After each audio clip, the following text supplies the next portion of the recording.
네, 안녕하세요. 이상화 세무사입니다. 화요일의 남자 이상화 세무사 오늘 또 찾아왔습니다. 자, 저번 시간에 마찬가지로 이번 시간에도 주식에 관해서 이제 얘기를 하려고 하는데요. 저번 시간에 여기 이제 하나 나가게 될 것인데요.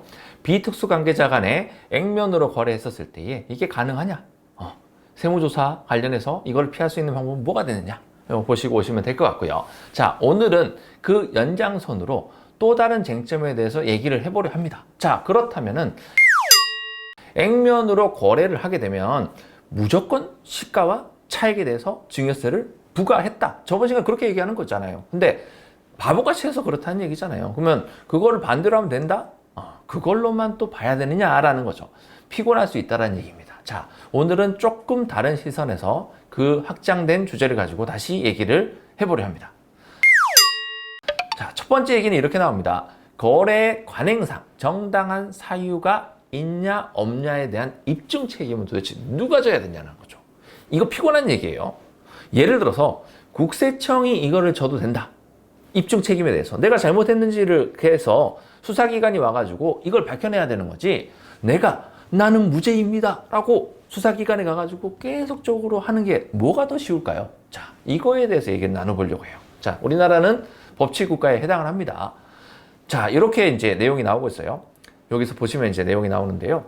특수관계자가 없는 자 간의 거래에 대해서 상속세 및 증여세법 제35조 2항을 적용하여 증여세를 과세하기 위해서는 거래의 관행상 정당한 사유 없이, 이 별표친 말이죠.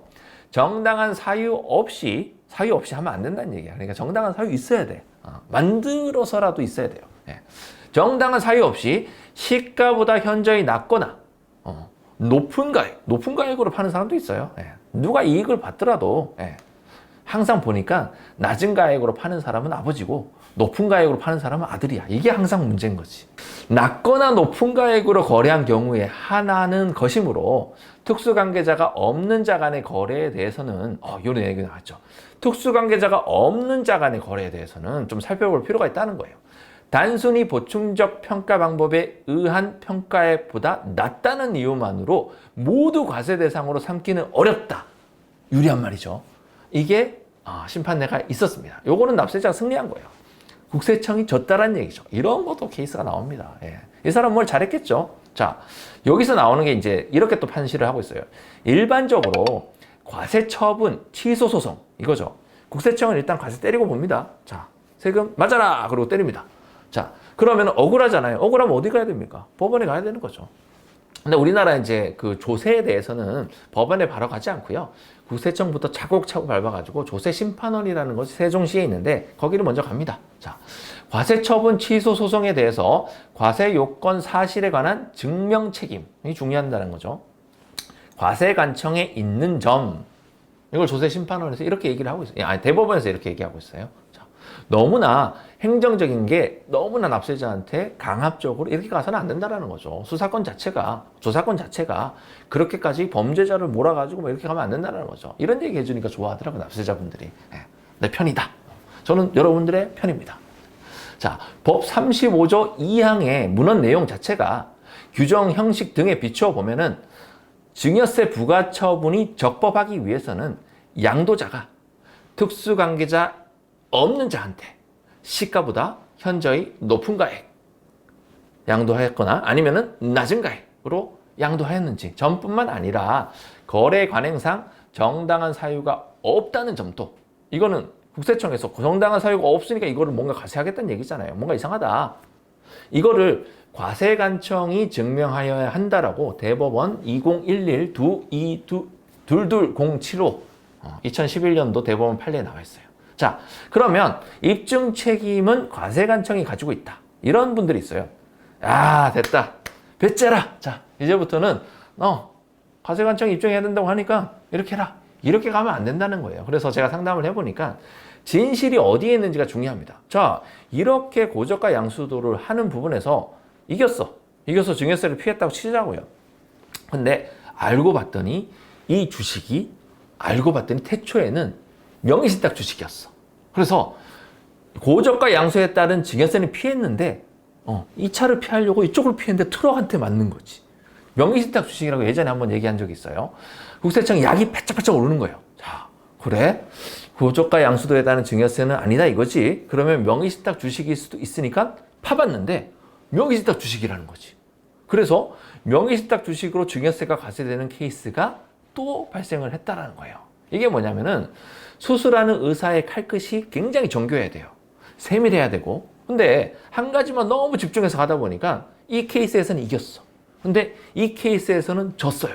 그래서 부분적으로 인용이 됐던 케이스에 해당을 합니다. 그래서 명의신탁 주식으로 분류돼 가지고 과세가 된 사례가 됩니다. 그 세금이 뭐 얼마나 되겠어? 생각보다 많습니다. 왜냐면은 가산세가 1년에 10.98%씩 계속 붙어요. 그러니까 초반에 예를 들어서 가장 최초의 명의신탁 주식을 했었을 때 증여세가 만약에 5천만 원이었다. 그러면 거기에 가산세가 10%는 그냥 기본으로 붙고 과소신고했다라고 보면은 그러면 500만 원 그냥 붙잖아요. 거기에다가 5천에 대해서 10.98이니까 대충 10%라고 보고 500이라는 게 10년 동안 붙으면 5천이잖아요. 세금이 5천인데 가산세가 5천이야. 이렇게 된다는 거죠. 그러면 대충 따져도 105만 원에 대한 세금을 내야 된다. 이런 형국이 벌어지니까 2차 피하려고 갔더니 이렇게 갈 수도 있다는 분이죠. 굉장히 어렵다. 어려울 수 있다. 그러면 이게 케이스가 아닌 걸 또 보겠어요. 과세관청이 입증 책임이 있다라고 선언을 해버렸으니까 그러면 과세관청은 가만히 있냐라는 거죠. 우리나라 과세관청이 어떤 데인데, 국세청이 어떤 데인데라는 거죠. 그러면 과세관청의 반격이 만만치 않다는 거죠. 과세관청에서 이렇게 얘기합니다.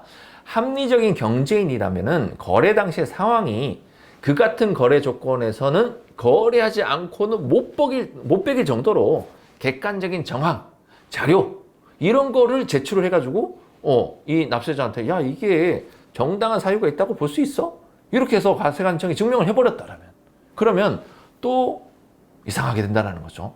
만약 판례가 이렇게 나오고 있어요. 만약 그러한 사정이 상당한 정도로 증명된 경우에는 국세청의 주장이 상당하다는 거죠. 이게 무슨 말이에요? 완전히 정확한 정보를 갖다가 들이대지는 않았지만은 판사가 봤을 때, 조세심판관이 봤었을 때 상당한 정도로 증명이 되었다라면은 납세 의무자가 이제 뒤바뀌는 거죠. 납세 의무자가 정상적인 거래로 보아야 할 만한 특별한 사정이 있다라는 것을 본인이 이제 증명하기 시작해야 되는 거야. 이게 조심 2019 전 282 여기 나와요. 2019년 11월 7일에 무슨 일이 있었는 건지 이때 가장 최근이잖아요. 불과 한 6, 7개월 전의 내용인데 최근에 나온 심판례는 국세청의 손을 조금 들어주는 뉘앙스로 다시금 기류가 바뀌고 있다는 부분이에요. 자, 그래서 이런 거를 좀 종합을 해본다라고 하면은 또 하나를 이제 봐야 되는 부분이 있죠. 증여재산의 평가일의 기준이 되는 시가라고 하는 게 정상적인 거래에 의해서 객관적인 교환 가격이 돼야 된다. 저번 시간에 또 얘기했고 오늘 또 얘기하고 증권거래소에 상장되어 있는 상장 주식은 계속 거래가액이 공시가 됩니다. 그래서 교환 가치에 대해서도 정당하게 된다라고 볼 수 있겠지만은 비상장 주식은 그렇지가 않아요. 그래서 이거를 잘 살펴보셔야 됩니다. 자, 1번. 거래 당사자들이 각자죠. 경제적 이익을 극대화를 추구하는 대등한 관계에 있는지를 봐야 됩니다. 그게 아니다 그러면은 위력에 의하든 다른 방식에 의하든 아니면 누군가의 이제 야로에 의하든 여러 가지 방법 등으로 이 가격은 정당하다고 볼 수가 없다라고 볼 수 있습니다. 두 번째, 거래 당사자들이 거래 관련 사실에 대해서 합리적인 지식이 있어야 돼요. 지식. 바보하고 거래하면 안 되는 거예요. 강요에 의하지 아니했다라는 게 나와야 돼요. 자유로운 상태에서 거래를 하였는지가 나와야 됩니다. 이거를 재반적인 사정을 종합적으로 검토해라. 이렇다라는 거예요. 점점 말이 어려워지죠. 그러면 거래를 마음대로 하고 나가지고 이거를 수습해달라고 오시는 분들이 저번 주에 상담한 내역 중에서도 한 30% 정도는 이미 다 했어. 다 하고 나서 액면을 다 했어. 그리고 해달래. 뭐 할 수 있을까요? 저 김치찌개 되게 잘 끓이는데요. 개떡같이 끓여가지고 와가지고 저보고 맛있게 해달래요. 그러면 다시 다 넣으면 돼요. 근데 이거는 그런 케이스가 아니잖아요. 그러니 가장 원석의 상태에서 오시기를 희망을 드립니다. 제발 말로만 전문가라고 얘기하는 사람들한테는 좀 휘둘리지 않았으면 좋겠어요. 지금 너무 안타까워서 그래요. 우리나라의 세법이 여러 가지로 기류에 따라서 이제 변화가 되었는데요. 세법에서 증여의 개념을 2014년도, 2014년도도 아니에요. 2004년. 2004년도에 이렇게 얘기를 하고 있습니다. 완전 포괄주의 과세 제도를 도입했습니다. 이게 무슨 얘기냐면은 대충 봐도 경제적인 실질로 봤었을 때 이게 느낌이 이상하다 그러면 다 과세하겠다는 거예요. 그러니 이 증여세를 갖다 놓고 얼마나 완벽하게 조합을 맞춰도 시원찮을 판에 비특수 관계자라고 해가지고 액면으로 거래하면은 그게 되냐라는 거죠. 나는 상식, 자, 분명히 이 동영상만 들었다 하더라도 상식이 어느 선에서 서 있는지를 분명히 아실 수 있다라는 부분입니다. 자, 시가는 일반적으로 토지나 건물, 주택 같은 경우에는 주변에 거래하는 시세가 있어요. 그래서 이걸 고려해가지고 거래하면 되겠죠. 그러니 아버지와 자식 간의 거래에 있어서도 대충 이 사람들이 알아요. 근데 비상장 회사가 발행한 주식인 경우에는 회사 사정이 다 틀려요.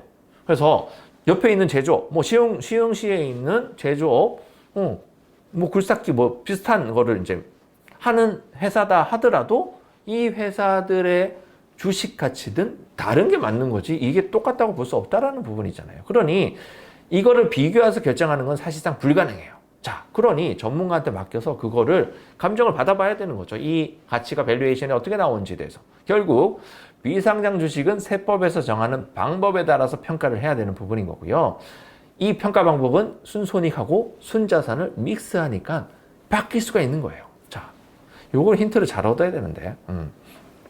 그래서 완전 포괄주의 과세가 시행되면서 국세청 공무원도 물론이고 세무사들도 물론이고 학습이 어느 정도 되어 있어요. 이거 잘못하면은 문제된다.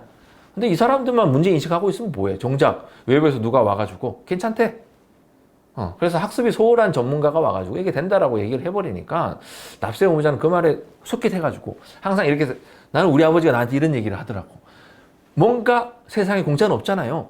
이게 굉장히 공짜 같다 생각하면 이건 사기인 거야. 이렇게 생각을 해야 되는 거지. 세금이 한 푼도 없대. 그런데 그거를 믿고 한다?